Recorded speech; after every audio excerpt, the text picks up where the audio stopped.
नमस्कार, good morning, सुप्रभात। मैं हूं आपके साथ प्रीति रघुनंदन। कोरोना का खतरा लगातार तेजी से बढ़ रहा है। कोरोना के खिलाफ इस जंग में मास्क सबसे बड़ा हथियार है। न्यूज़ 18 सबसे अपील करता है कि मास्क जरूर पहने। न्यूज़ 18 ने मास्क के लिए मुहिम भी शुरू की है। हैशटैग मास्क पहनो इंडिया। न्यूज़ 18 आप सबसे अपील करता है कि मास्क जरूर पहने, क्योंकि सावधानी ही सबसे बड़ा बचाव है। तो चलिए कोरोना से जुड़ी हुई तमाम जानकारी और रिपोर्ट्स आप तक पहुंचाते हैं। महाराष्ट्र से शुरुआत करते हैं। महाराष्ट्र में कोरोना की रोकथाम के लिए लागू तमाम पाबंदियों के बीच हालात में कोई सुधार नहीं होता दिख रहा है। राज्य में कोरोना की वजह से मरने वालों का आंकड़ा बढ़ता ही जा रहा है। महाराष्ट्र में पिछले 24 घंटे में 985 लोगों की जान चली गई। ये एक दिन में कोरोना से मरने वाले लोगों का सबसे बड़ा आंकड़ा है। वहीं पिछले एक दिन में 63,309 कोरोना के मरीज सामने आए हैं। अच्छी बात यह है कि पिछले 24 घंटे में 61,181 मरीज ठीक होकर अपने घर लौट चुके हैं। वहीं मुंबई में भी एक बार फिर कोरोना मामलों में तेजी आई है। शहर में कोरोना के 4,966 नए मरीज मिले हैं, जबकि कोरोना की वजह से मुंबई में 78 लोगों ने अपनी जान गंवा दी है। तो महाराष्ट्र में वैक्सीन की कमी को लेकर भी एक अलग तरह की सियासत चल रही है, लेकिन 24 घंटे में जो मौत का आंकड़ा है वो 985 का है और ये अब तक का सबसे बड़ा आंकड़ा है। हालांकि जो जानकारी है वो 61,000 से ज़्यादा लोग ठीक होकर अपने घर भी लौट गए हैं, लेकिन फिलहाल चिंता बढ़ती जा रही है। एक दिन में 63,309 नए मरीज सामने आए हैं और 24 घंटे का जो आंकड़ा जो डराने वाला है वो ये कि 985 लोगों की जान चली गई है। एक दिन में 61,181 मरीज ठीक हुए हैं। मुंबई में 4,966 नए केसेज हुए हैं और 78 मौत हुए हैं। और इस वक्त हमारे साथ हमारे दो सहयोगी जुड़ रहे हैं, उनके पास मैं जाऊंगी। सबसे पहले प्रियंका कांडपाल दिल्ली से हमारे साथ हैं और साथ ही साथ दिवाकर सिंह मुंबई से है। दिवाकर, क्या वजह है कि तमाम कोशिशों के बावजूद हालात काबू से बाहर होते ही जा रहे हैं? देखिए प्रीति, खास तौर पर अगर देखें वजह यह है कि लोग नियमों का पालन नहीं कर रहे हैं। अभी अगर आप देखेंगे कि मुंबई की कई ऐसी जगहें हैं जहां जबरदस्त भीड़ हो रही है, चाहे वो सब्जी मंडी हो या फिर कुछ अन्य सार्वजनिक जगहें हो, जहां पर अभी भी भीड़ देखी जा रही है, जिसको कंट्रोल करने में बीएमसी या सरकार जो है वो नाकाम साबित हुई है, जिसके चलते ये केसेज बढ़ रहे हैं। इसी को देखते हुए कल जब हमने महाराष्ट्र के मंत्री से बात की थी तो उन्होंने साफ तौर पर ये कहा था कि कोरोना की चेन तोड़ना बहुत जरूरी है, इसलिए लॉकडाउन बढ़ाया जाएगा। साफ तौर पर ये मीटिंग में फैसला हुआ है 30 तारीख को, यानी कल इसका ऐलान भी हो जाएगा कि 1 मई से आगे भी 15 दिनों के लिए लॉकडाउन बढ़ाया जा सकता है। दूसरी तरफ वजह क्या है? वैक्सीन की कमी देखी जा रही है। वैक्सीन की कमी के चलते कल 132 में से 75 केंद्र जो है वो बंद थे, लेकिन बीती रात 25,000 जो है डोजेज है वो बीएमसी को मिले हैं, जिसके बाद से अब एक बार फिर से सरकारी और बीएमसी अस्पतालों में जो है वैक्सीनेशन का सिलसिला आज 12 बजे से फिर शुरू हो जाएगा। मैं जहां मौजूद हूं बीकेसी जंबो वैक्सीनेशन सेंटर है, मुंबई के बड़े वैक्सीनेशन सेंटरों में से एक है। आप देखिए कि आज वैक्सीन मिलने की जानकारी जैसे बीएमसी की तरफ से दी गई, तमाम जो लोग हैं वो यहाँ पहुँचना शुरू हो गए हैं सुबह से ही। सबसे अहम चीज़ कि 12 बजे के बाद जो है वैक्सीनेशन की प्रक्रिया शुरू होगी, लेकिन इसमें कुछ बीएमसी ने कंडीशन रखी है। पहली कंडीशन ये है कि जो सेकेंड डोज ले रहे हैं उनको प्रायोरिटी दी जाएगी। दूसरी चीज़ ये है कि जो पहला डोज लेने आ रहे हैं, जिनका ऑनलाइन रजिस्ट्रेशन होगा उन्हीं को पहला डोज दिया जाएगा, यानी ऑफलाइन रजिस्ट्रेशन जो अब तक हो रहा था वो बंद रहेगा फिलहाल, क्योंकि वैक्सीन की कमी है। 25,000 डोजेज ही मिले हैं। तीसरी अहम चीज की जो प्राइवेट डोजेज पर मैं आगे आपसे जुड़ूंगी। और 25,000 ऊंट के मुंह में जीरा समान ही है, क्या इसी तरह से देखा जा रहा है महाराष्ट्र सरकार के जरिए? और सच तो ये कि महाराष्ट्र ही नहीं बल्कि दिल्ली में भी कोरोना के हालात में कोई सुधार नहीं होता दिख रहा है। दिल्ली में पिछले 24 घंटे के कोरोना के जो आंकड़े आए हैं उसके बाद राज्य सरकार की नींद एक बार फिर से उड़ गई है। दिल्ली में पिछले 24 घंटे में कोरोना के 25,986 नए मरीज सामने आए हैं, जबकि कोरोना की वजह से 368 लोगों की मौत हुई है। वहीं पिछले एक दिन में 20,458 मरीज ठीक होकर अपने घर लौट चुके हैं। प्रियंका, दिल्ली के हाल की क्या बात करें? बिल्कुल, अब तो 80,000 से ज्यादा टेस्ट हुए हैं, उस पर भी 25,000 पॉजिटिव केसेस आए हैं। हाल ये देखिए ना, लॉकडाउन है, मैं आपको तस्वीरें सड़क की दिखा रही हूँ, ये दौड़ती गाड़ियां देखिए आप, और आप मानेंगे कि दिल्ली में लॉकडाउन है। रोज के वक्त इतना ही ट्रैफिक होता है, बच्चों को लेकर लोग बाहर निकले हुए हैं। ये लगातार आती जाती गाड़ियां बता रही हैं कि कितने सीरियस है खुद दिल्ली वाले इस लॉकडाउन पीरियड को लेकर, और शायद यही कारण है कि केसेस बढ़ते जा रहे हैं और सबसे बड़ी बात, मौत की संख्या 350 से कम नहीं हो रही है। दिल्ली में दूसरा हफ्ता है लॉकडाउन का, लेकिन लोगों की लापरवाही खत्म होने का नाम नहीं ले रही है। लोग बेवजह घरों से बाहर निकल रहे हैं और शायद यही कारण है कि लगातार पॉजिटिव केसेस भी बढ़ते जा रहे हैं। जी, और इधर कोरोना वैक्सीनेशन के तीसरे चरण के शुरू होने से पहले वैक्सीन की कीमतों को लेकर बड़ी खबर आ रही है। वो बता दें, सीरम इंस्टीट्यूट ने राज्यों को दी जाने वाली वैक्सीन कोविशील्ड की कीमत कम कर दी है। सीरम इंस्टीट्यूट के सीईओ अदार पूनावाला ने बताया कि कोविशील्ड की कीमत में 25% कटौती की गई है और इससे राज्यों को काफी राहत मिलेगी। उन्होंने कहा कि अब राज्यों को वैक्सीन का एक डोज 400 रुपए की जगह 300 रुपए में दिया जाएगा। दिवाकर, डोजेस की कीमत कम करने से कुछ असर होगा?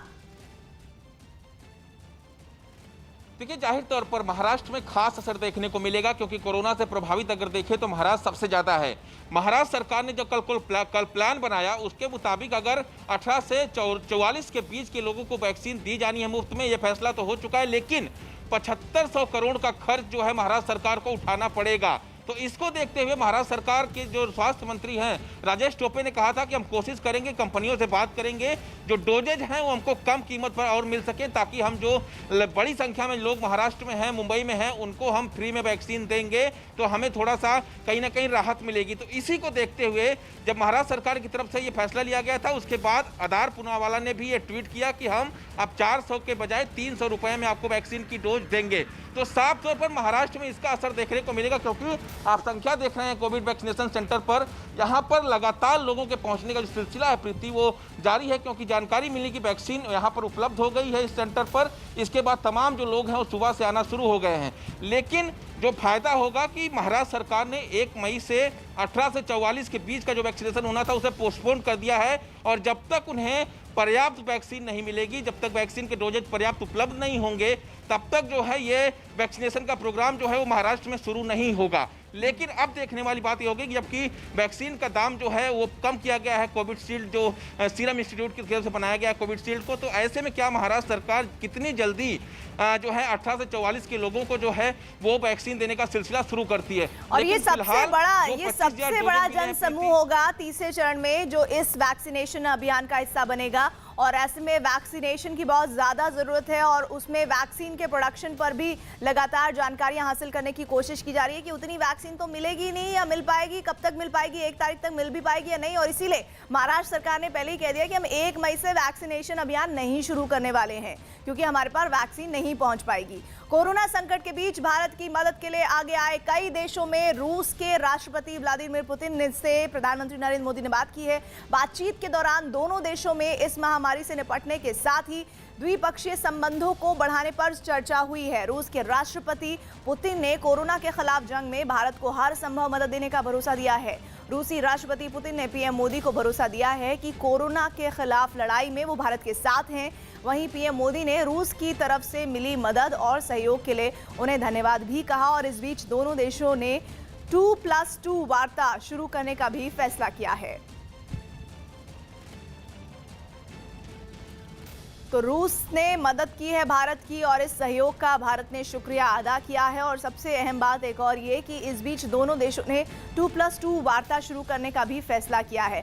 प्रियंका, दिल्ली से हटकर अगर मैं इस अंतर्राष्ट्रीय सहयोग की बात करूं तो मौजूदा स्थिति में ये भी महत्वपूर्ण है, और ऐसा नहीं है कि अचानक से ही रूस का रुख हमारे प्रति इस तरह का हुआ है कि वो सहयोग और मदद करने के लिए तैयार है। भारत ने उस संबंध को लंबे वक्त तक जिया है, और अब आलम यह है कि भारत जब इतने बड़े संकट से जूझ रहा है तो तमाम देश, जिसमें रूस भी शामिल है, वो सहयोग करने के लिए आगे आ रहे हैं। रूस तो सबसे बड़े एलाई के तो हमेशा से भारत का झुकाव और रूस का झुकाव भारत की तरफ हमेशा से रहा है। जिस तरीके से अभी स्थिति बनी हुई है भारत की, उसमें जो भी मदद बाकी देशों से मिल रही है वो भारत के लिए बहुत ज़्यादा ज़रूरी है। चाहे अमेरिका ने जिस तरीके से वेंटिलेटर्स भेजने की बात की, रॉ मटेरियल के लिए बात की, रूस जिस तरीके से सहयोग दिखा रहा है, तो जैसे स्थितियां बनी हुई है भारत भर में जहां बहुत ज़्यादा ज़रूरत है महाराष्ट्र, दिल्ली की जो खासतौर पर केसेस जिस तरीके से बढ़ रहे हैं, तो छोटी छोटी मदद भी काउंट होती है। बड़े बड़े राष्ट्र जो आकर भारत के लिए मदद का हाथ बढ़ा रहे हैं, ये वाकई सराहनीय है। क्योंकि भारत भी जब पिछले साल की अगर बात करें, कोरोना जब शुरुआत ही हुई थी, तो दवाई को लेकर जो भारत की सबसे ज्यादा एक्सपोर्ट होती थी, भारत ने भी तमाम राष्ट्रों को उसका सहयोग दिया। भारत ने वैक्सीन भी तमाम राष्ट्रों को सप्लाई की। तो ऐसे में अब ये गिव एंड टेक वाला जो रिश्ता है, जो झुकाव रूस का भी भारत के प्रति है, तो कहीं ना कहीं ये माना जाएगा कि ये मदद भारत के लिए अभी जरूरी भी है। और कहीं ना कहीं भारत की कूटनीति जिस तरीके की रही है, उसकी भी कहीं ना कहीं ये जीत है। जी, और दिवाकर का रुख कर लेते हैं, महाराष्ट्र की हालात पर एक बार फिर से चर्चा कर लेते हैं।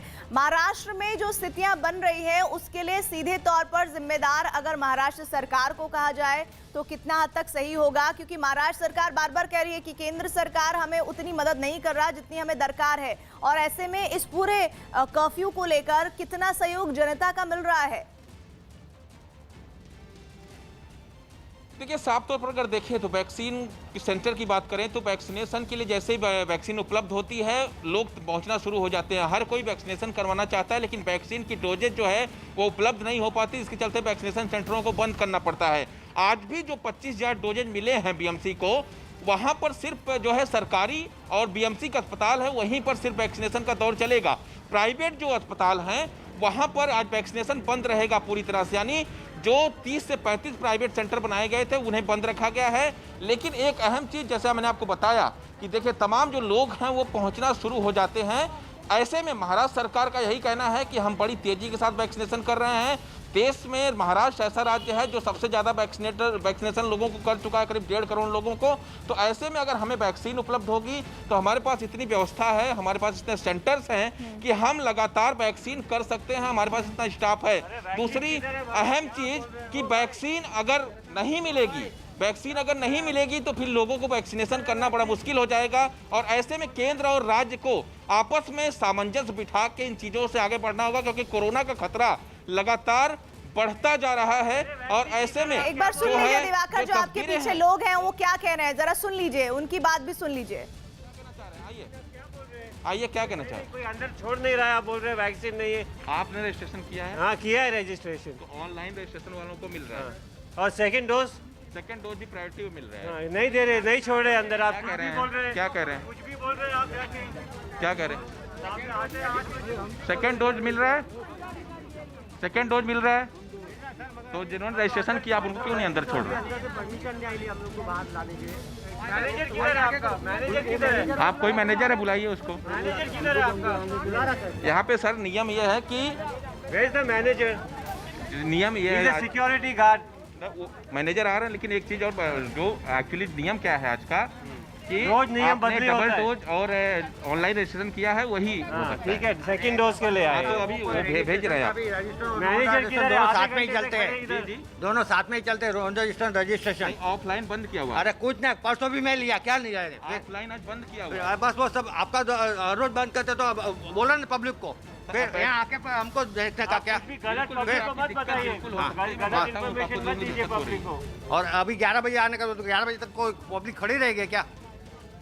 जाहिर तौर पर लोगों में प्रीति गुस्सा भी है, क्योंकि 12 बजे से वैक्सीनेशन की प्रक्रिया बीएमसी ने आज रखी है। लेकिन वैक्सीन कम होने की वजह से सिर्फ ऑनलाइन और डबल सेकंड डोज जो लेने वाले लोग हैं उन्हीं को प्रायोरिटी जो दी मैं जाएगी। लोगों की बात आपसे हुई उनसे मैं समझ पाई वो ये कि लोगों में जानकारी का अभाव है, और इसके लिए महाराष्ट्र सरकार को जिम्मेदारी लेनी पड़ेगी। चाहे वो ऑनलाइन रजिस्ट्रेशन की बात हो कि ऑनलाइन हो रहे हैं, ऑफलाइन नहीं हो रहे हैं, या फिर सेकंड डोजेस कहाँ मिल रही है, मिल भी रही है, नहीं मिल रही है। तो एक स्मूथ फंक्शनिंग की जरूरत है जिसके जरिए लोग इस तरह से परेशान ना हो। और खास तौर पर सीनियर सिटीजन, आप दोनों का शुक्रिया मेरे साथ जुड़ने के लिए। मैं आगे भी आपके पास आती रहूंगी। और एक तरफ बंगाल में अपने चुनाव के आखिरी पड़ाव में बंगाल पहुंच चुका है, वहीं राज्य में कोरोना का कहर दिन पर दिन बढ़ता जा रहा है।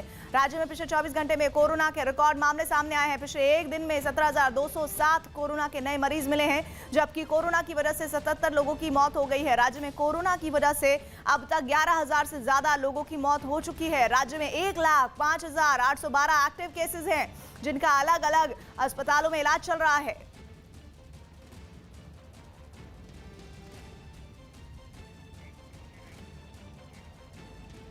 तो तो कोलकाता में एक दिन में जो केसेस आ रहे हैं वो 3,821 हैं और राज्य में जो एक्टिव केसेस हैं उनका भी आंकड़ा 1 लाख के पार हो चुका है। आप समझिए 24 घंटे में 77 लोगों की जान चली गई है, जो अपने आप में बहुत है। और एक दिन में 3,821 नए केसेस आ रहे हैं। राज्य में 1,05,812 एक्टिव केसेस हैं।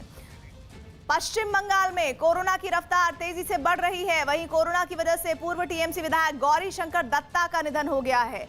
दत्ता, आपको बता दें, देहत्ता विधानसभा सीट से विधायक रहे और गौरी शंकर दत्ता हाल ही में टीएमसी छोड़कर बीजेपी में शामिल हो गए थे और 70 साल के गौरी शंकर की कोरोना रिपोर्ट पॉजिटिव आई थी, जिसके बाद उनका इलाज चल रहा था, लेकिन उन्हें बचाया नहीं जा सका। तो आप सोचिए कि पूर्व टीएमसी विधायक का देहांत हो गया है और ये देहांत कोरोना की वजह से हुआ है और ये वो आंकड़े हैं जो वाकई में पश्चिम बंगाल के लोगों के लिए चिंता का सबब है कि क्या आम क्या खास अब हर कोई कोरोना की जद में है। और जिस तरह से हमने देखा था कि ताबड़तोड़ रैलियां हुई हैं वहां पर बंगाल में चुनाव के मद्देनजर, एक बड़ा फैक्टर वो भी रहा है। पश्चिम बंगाल में कोरोना की रफ्तार तेजी से बढ़ रही है। कोरोना की वजह से पूर्व टीएमसी विधायक गौरी शंकर दत्ता का निधन हो गया है।